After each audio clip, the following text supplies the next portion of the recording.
तो hello guys, कैसे हैं आप लोग? आशा करते ठीक ही होंगे। मैं आपका दोस्त के कान्हा और आप देख रहे हैं कान्हा इलेक्ट्रॉनिक्स इंजीनियर्स।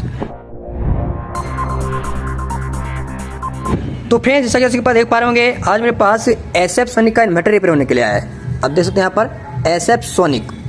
तो दोस्तों, इसमें कस्टमर का कंप्लेन ये है, कस्टमर का कहना है कि जब लाइन आता है तो मेरा इन्वर्टर चलाते रहता है दिन भर। मतलब जब तक लाइन नहीं करता है तब तक इन्वर्टर चलाना नहीं छोड़ता है। ये कस्टमर का कंप्लेन है। मतलब बजर का साउंड आ रहा होगा, वही उनका कहना है कि इन्वर्टर चिल्ला रहा है। तो चलिए यहाँ पे इसका फॉल्ट को पहले देख लेते हैं। सबसे पहले आउटपुट वगैरह सब चेक कर लेता हूँ, उसके बाद देखता हूँ। तो देखिए, हमने इसको 12 वोल्ट से कनेक्ट कर लिया है। अब इसके स्विच को ऑन कर लेता हूँ।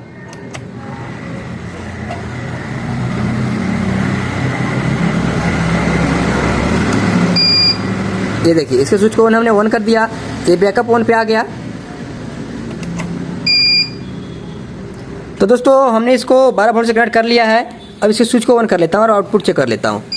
देखिए, ये मेरा बैकअप अप आ गया है। अब देखता हूँ आउटपुट ये मेरा 220 वोल्ट के करीब दे रहा है। मतलब इसका आउटपुट पूरी तरह से ओके है। अब मैं यहाँ पे 220 वोल्ट इन करता हूँ और सामने देखिएगा डिस्प्ले पर क्या इंडिकेट करता है। ये देखिए, जैसे मैं इसको ऑन किया 220 वोल्ट को, वैसे ही ये मेरा ओवरलोड पे चला गया सेट। जैसे मैं इसके यहाँ पे स्विच को ऑन करता हूँ, वैसे ही यहाँ पे मेरा सेट ओवरलोड पे चला जाता है। देखिएगा ध्यान से। फिर ये देखिए, ओवरलोड पे चला गया जैसे मैं इसको ऑन किया। ठीक है। तो दोस्तों, यहाँ पे जैसे मैं इसको 220 वोल्ट देता हूँ इन्वर्टर को, वैसे ही मेरा इन्वर्टर ओवरलोड पे चला जाता है। जबकि यहाँ पे चेंज ओवर हो करके यहाँ पे चार्जिंग और मेंस जलना चाहिए और ये मेरा इन्वर्टर चार्ज करना चाहिए। लेकिन ऐसा नहीं हो करके आउटपुट पूरी तरह से ओके दे रहा है। लेकिन जैसे मैं इसको 220 वोल्ट इन करता हूँ, वैसे ही मेरा सेट ओवरलोड पे चला जा रहा है। और दोस्तों, यहाँ पे एक चीज़ मैं गेज किया, जब मैं 220 वोल्ट इन करता हूँ या फिर 12 वोल्ट से कनेक्ट करता हूँ, तो यहाँ पे रिले जो लगा हुआ है उसको ऑन ऑफ होने का साउंड आना चाहिए।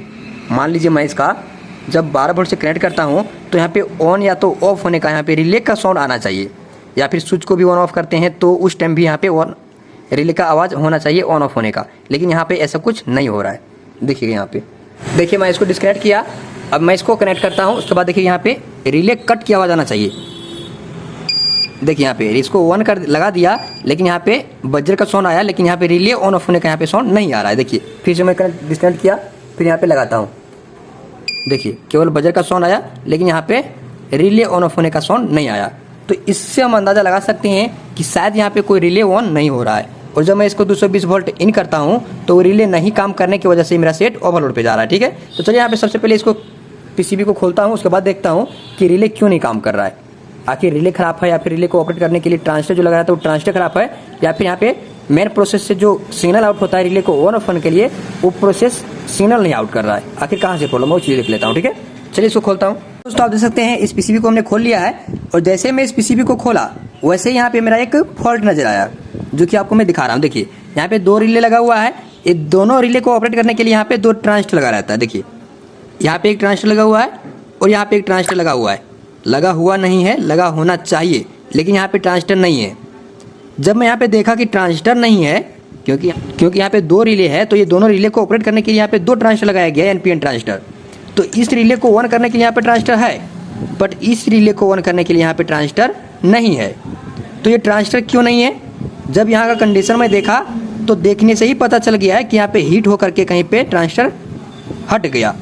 अब जब हीट होकर यहाँ पे हट गया होगा तो मैं यहाँ पे देखा एक जादू सा फॉल्ट। देखिए यहाँ पे, देखिए यहाँ से मेरा ट्रांजिस्टर निकला हीट होकर के, ड्राई होकर के, और जाके इस बजर में चिपक गया। देखिए, चिपक गया यहाँ पे जाके।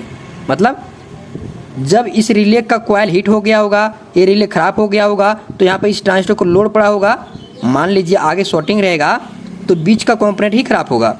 जहाँ से 12 वोल्ट आउट हो रहा है, मान लीजिए इस जगह से 12 वोल्ट आउट हो रहा है और यहाँ पे रिले को ऑन करना है। अब इसके बीच में कोई चीज़ लगाया गया है, रेजिस्टेंस, ट्रांजिस्टर, जीनर जो भी लगाया गया है, तो इसके दोनों बीच के अगर आगे शॉर्टिंग रहेगा रिले में तो बीच का कंपोनेंट ही ख़राब होगा।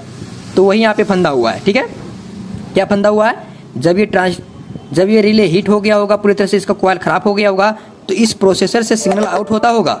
जैसे सिग्नल आउट होता होगा वैसे इस ट्रांजिस्टर को ऑन करता होगा। अब ट्रांजिस्टर तो ऑन होता होगा, लेकिन आगे देखता होगा कि मेरा शॉर्टिंग है, मुझे बल्ब लग रहा है। तो उसी के कारण से यहाँ पे ये ट्रांजिस्टर पूरी तरह से हीट हो गया होगा। अब ये हीट होने के कारण हो सकता है, ये ज़्यादा हीट होने के कारण, ड्राई होने के कारण यहाँ से निकल करके यहाँ पे चिपक गया। देखिए, साथ में देख सकते हैं ट्रांजिस्टर। तो दोस्तों, यहाँ पर हमको अभी फिलहाल क्या करना है, यहाँ पे जो ट्रांजिस्टर लगा हुआ इस ट्रांजिस्टर को चेंज कर देना है और इसके साथ साथ यहाँ पे इस रिले को भी चेंज कर देना है, क्योंकि इसका कंफर्म ये रिले का कॉइल हीट हो गया होगा, ख़राब हो गया होगा। तो यहाँ पे मैं दो काम करता हूँ, इस ट्रांजिस्टर को नया डालता हूँ और यहाँ पे ये रिले को नया डालता हूँ। उसके बाद मैं चेक करके देखता हूँ, ठीक है। उसके बाद मैं आपको दिखाता हूँ कि यहाँ पे जो रिले नहीं ऑन हो रहा था बैटरी से कनेक्ट करने पर वो ऑन होता है कि नहीं, और जो 220 वोल्ट देने के बाद ओवरलोड पे जा रहा था सेट वो ठीक होता है कि नहीं, ठीक है। तो चलिए यहाँ पे चेंज कर लेता हूँ, उसके बाद दिखाता हूँ आपको। तो फाइनली दोस्तों आप देख सकते हैं यहाँ पर हमने यहाँ पे न्यू रिले लगा दिया और यहाँ पे जो ट्रांजिस्टर खराब हो गया था, निकल गया था, यहाँ पे हमने न्यू ट्रांजिस्टर भी लगा दिया और यहाँ पे सामान चेंज करने के बाद यहाँ पे सफाई अच्छे से कर दिया हूँ, ठीक है। अब इसको मैं इंस्टॉल करता हूँ, उसके बाद देखता हूँ क्या कंडीशन होता है। तो दोस्तों आप यहाँ पे देख सकते हैं इसको हमने पूरी तरह से जो खराब था यहाँ पे रिले और ट्रांजिस्टर उसको चेंज कर लिया है और बोर्ड को हम पूरी तरह से इंस्टॉल कर लिए हैं। अब इसको मैं 12 वोल्ट से भी कनेक्ट कर लिया हूँ, ठीक है। अब मैं इसको डिस्कनेक्ट करता हूँ और लगाता हूँ। उसके बाद देखिएगा यहाँ पे रिले ऑन, उसके बाद देखिएगा यहाँ पे कि जो रिले ऑन ऑफ नहीं हो रहा था वो कार्य कर रहा है कि नहीं। देखिए इसको खोल रहा हूँ मैं यहाँ पे अभी, देखिए मैं खोला, रिले ऑफ हो गया, फिर मैं लगा रहा हूँ बैटरी का प्रॉप, लगा दिया,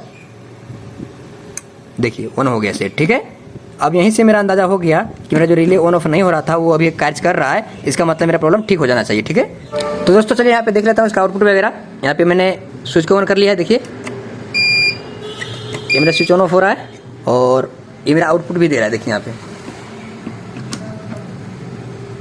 आउटपुट यहाँ पहले भी दे रहा था, अभी भी दे रहा है, ठीक है। अब मैं इसमें 220 वोल्ट इन करता हूँ, उसके बाद देखिएगा डिस्प्ले पर क्या होता है।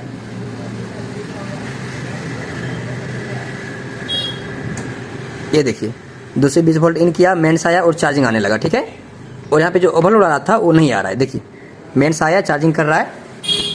तो दोस्तों आपने देखा यहाँ पर जब मैं इस रिले को चेंज किया और इसका ट्रांजिस्टर को चेंज किया तो मेरा प्रॉब्लम सभी तरह से ठीक हो गया। मैं यहाँ पे चार्जिंग भी आ गया और मेंस, यहाँ पे मेंस आकर के चार्जिंग वगैरह सब करने लगा। जो मेरा ओवरऑल का प्रॉब्लम आ रहा था पहले वो पूरी तरह से सॉल्व हो गया। तो थैंक यू फ्रेंड्स, आज के लिए इतना ही। फिर मिलते हैं नए वीडियो पर एक नए टॉपिक के साथ, तब तक के लिए bye bye, thank you for watching video.